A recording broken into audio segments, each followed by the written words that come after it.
Every day I wake up next to an angel. Pertengahan 2015, satu peristiwa mengenaskan menimpa seorang bocah bernama Angelin. Gadis berusia 8 tahun tersebut menutup usia sebagai korban pembunuhan.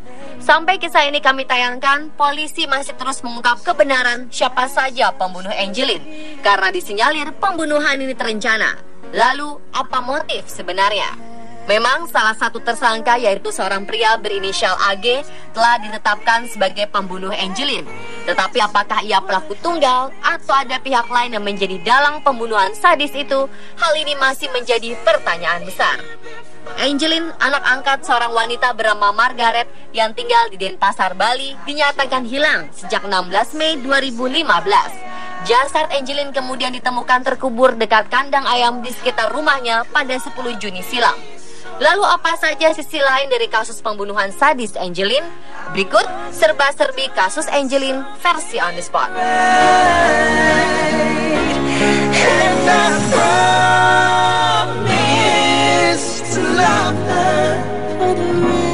You've been on my mind. I grow fonder. Kerja keras polisi akhirnya membuahkan hasil saat Angelin ditemukan 25 hari sejak dilaporkan hilang. Sayangnya anak kandung pasangan Hamidah dan Ahmad Roshidi itu ditemukan sudah menjadi jasad dan terkubur. Saat digali, jasad Angelin didapati terbungkus dengan kain. Bersama Angelin, polisi juga menemukan boneka kesayangannya. Tim yang mengevakuasi di areal kandang ayam di rumah Margaret, sang ibu angkat, ikut haru saat mengangkat jasad mungil Angelin. Seorang anggota tim evakuasi bahkan mengaku menangis saat mengangkat jasad bocah malang tersebut. Bahkan petugas itu mengaku merinding dan iba, sampai-sampai bau busuk pun tak dirasakannya. Hal itu dialami sang petugas, terlebih melihat posisi Angelin dikubur. Posisinya tidak datar, tapi lutut dan tangan telungkup memeluk boneka, setengah berjongkok. Sepertinya ia dipaksakan masuk dalam kubangan itu.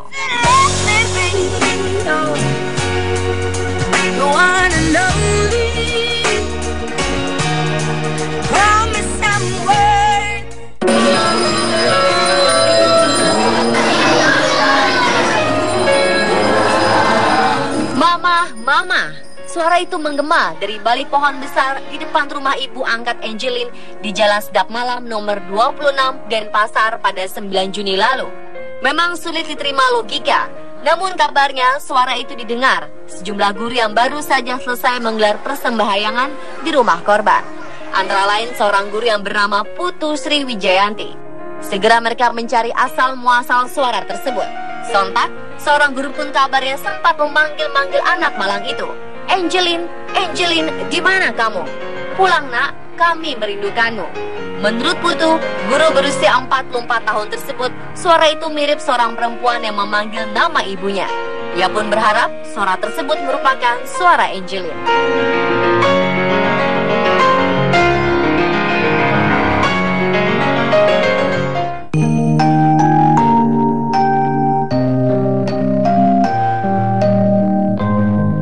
Angelin memang bukan tokoh masyarakat atau pahlawan, namun kasus yang menimpanya telah menyentuh hati banyak orang. Puluhan orang pun ikut dalam aksi 1000 lilin untuk Indonesia di Bundaran Hotel Indonesia, Jakarta pada 11 Juni malam hari atau sehari setelah jasad Angelin diberitakan ditemukan. Peristiwa tersebut membuat kawasan Bundaran HI mendadak terang benderang. Aksi ini diikuti berbagai elemen, diantaranya Satgas Anak, Kepolisian RI, dan perwakilan anggota Komisi 8 DPR RI, dan tentu saja masyarakat. Para peserta aksi turut serta memegang lilin dan poster yang bertuliskan Gerakan 1000 Lilin untuk Anak Indonesia. Aksi 1000 lilin tersebut ditutup dengan doa dan tabur bunga untuk Angelin. Menurut Dewi Motik, salah satu anggota Satgas Perlindungan Anak, aksi ini bertujuan untuk meminta pemerintah memperhatikan regulasi perihal adopsi anak di Indonesia. Karena banyak sekali orang yang bersyukur anaknya diadopsi, tapi malah disia-siakan.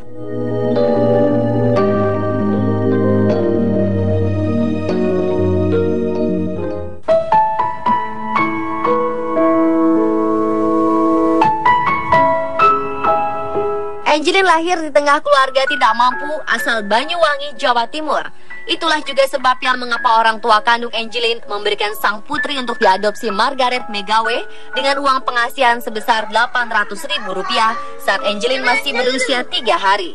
Ternyata sampai ia meninggal pun jasad Angelin sulit kembali ke tengah keluarganya karena masalah biaya. Karena itulah Semeton Jurnalis Bali atau Jurnalis Bali Bersaudara Peduli Angelin berinisiatif mengumpulkan dana untuk mengantarkan jenazah Angelin ke Banyuwangi, Jawa Timur agar dikuburkan di tempat asalnya. Namun ternyata pemerintah Kabupaten Banyuwangi bersedia menanggung seluruh biaya kepulangan Angelin jika keluarga menyetujui dikuburkan di Banyuwangi.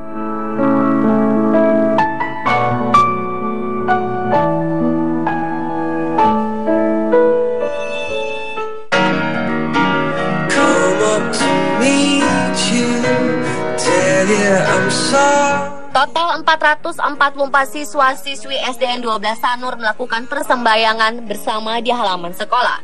Persembahyangan tersebut bersamaan dengan pembagian rapor kenaikan kelas. Tujuan digelarnya persembahyangan di sekolah sebagai wujud kepedulian sekolah terhadap Angelin sekaligus mendoakan agar arwah Angelin bisa menyatu dengan Tuhan.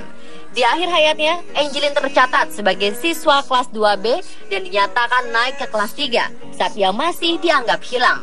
Meski ia tidak ikut ulangan umum, Angelin diputuskan naik ke kelas 3. Saat itu para guru berharap Angelin bisa ditemukan dalam keadaan selamat dan rapor ini sebagai hadiah untuknya.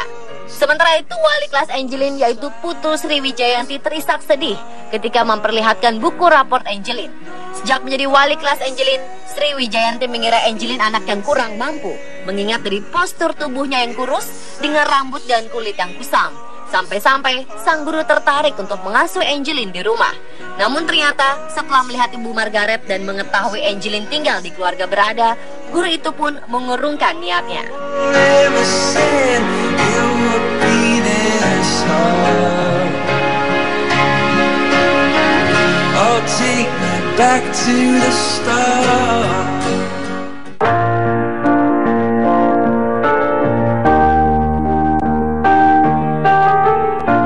Kasus Angelin ternyata telah mengetuk hati mantan Presiden RI Susilo Bambang Yudhoyono atau SBY.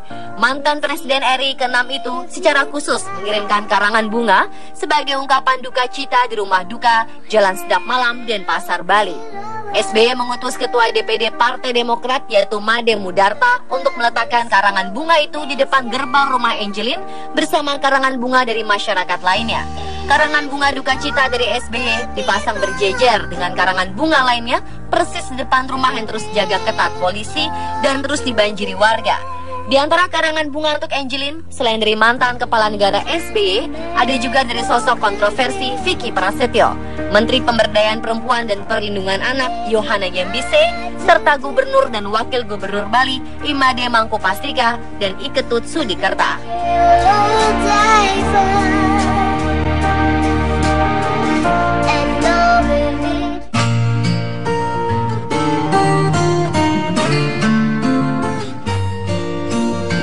Kasus pembunuhan Angelin telah mengundang simpati berbagai kalangan, tak terkecuali di kota Denpasar, Bali. Pada 13 Juni petang hari, bertempat di Pantai Matahari Terbit, Sanur, Kota Denpasar, ratusan warga dari berbagai elemen, bahkan wisatawan asing, ikut serta menggelar doa bersama untuk mengenang kepergian gadis malang itu. Selain berdoa, mereka juga menyalakan ratusan lilin, melakukan tabur bunga di sekitar Pantai Matahari Terbit, serta menerbangkan lampion. Selain itu, dalam acara tersebut, teman-teman Angelin menyanyikan lagu Let It Go milik Demi Lovato yang merupakan lagu kesukaan Angelin. Tabur bunga dilakukan sebagai simbol untuk mengenang peristiwa memilukan itu, sekaligus untuk memberikan kekuatan kepada masyarakat, agar lebih memberikan kasih sayang dan perlindungan kepada anak-anak.